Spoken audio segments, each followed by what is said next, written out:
Parshat Chayei Sarah, 5783.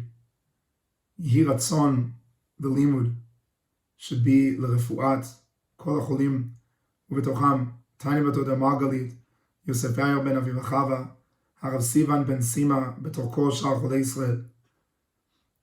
Bezrat Hashem, Chayei Sarah. Let's just listen to the name, Chayei Sarah, the life of Sarah.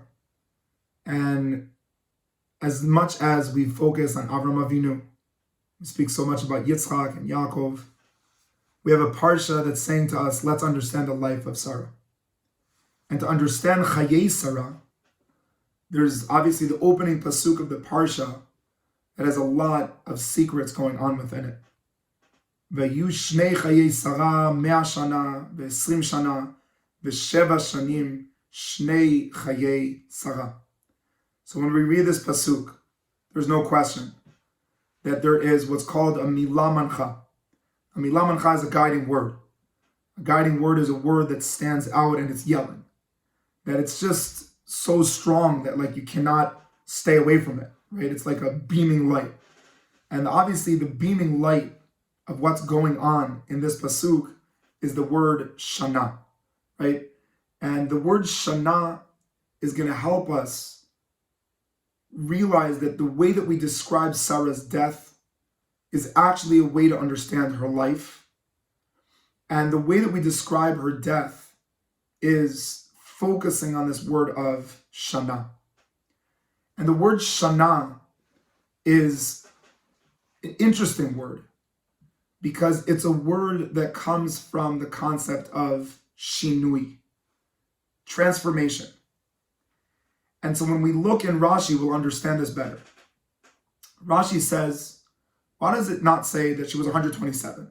Why does it say 100 shana, 20 shana, 7 shana?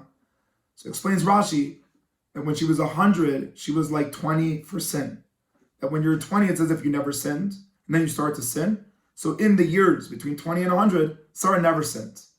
And at the age of 20, she was as beautiful as the age of 7, which means this inner beauty that you've never done anything wrong, right? When you're 7, you're this walking pure, like you don't make mistakes. Bezrat Hashem. And so when she was 20, she was like 7. We've all grown up on that. Sfat Emet, the Me'or V'Shemesh, and a lot of the Hasidim teach us a very strong idea about Sarah and about life. What is Rashi saying? Rashi is saying that we live in a world. And the world that we live in is bound to time. Because it's bound to time, we're bound to change.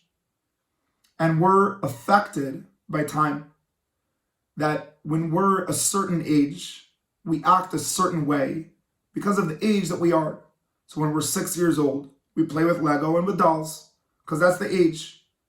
But then when we become 43, we start playing with bills, because that's what you do. When you're 43 years old, you start dealing with the finances and mortgages. And when you become 76, you start writing journals because you have more time on your hands. So we're controlled by time. Says Rashi, Sarah was a person that showed us a new option. Time can affect you. It doesn't need to. Because when time controls you, then your inner worlds feel small. What am I going to do? The main thing I could say is I can't. What do you want? I can't dance anymore. I'm 40 years old. That's not normal for me to dance anymore. I can't learn Gemara. I'm 18. I can't.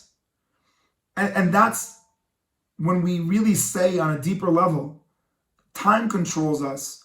Our inner desire, our inner child, our inner God doesn't matter. And really what we're saying is that the animal within us is our identity, and the God within us is a cute added sugar into our lives, but it's not our identity.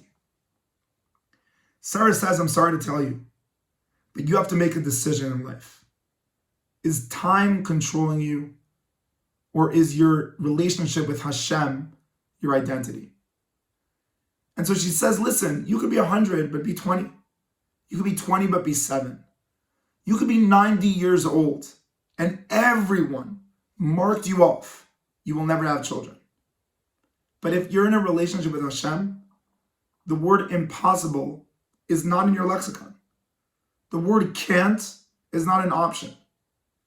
The word it's not possible for me, or whatever we were saying before with impossible, that's not an option. You could have a child when you're 90. You could act like a 20-year-old when you're 100. You could be a teenager when you're 56. And that you realize and recognize that the shinuyim chitzoniyim are much weaker than the olam pnimi. That the external changes are nothing in comparison to the inner innate relationship with Hashem. And that was Sarah's life. Sarah's message was make a decision. You could have a lot of things in your life that are difficult, but don't make difficult your definition. Yes, it's difficult to finish shots, but don't translate difficult to not an option. Look inside. I'm part of God. I can do everything. Will I succeed? It doesn't matter. Sarah says the only thing that will define your future is the decision. Is the external storm and pressure from outside your identity? Or is it something that you deal with from a spinal cord that you have that makes you stand tall and know yourself and know your decisions, and from there be able to make the decision of how do we deal with the external storms, but not that they're going to decide for me my decisions. Siyat Ishmael, she be zocher for this. Shabbat Shalom.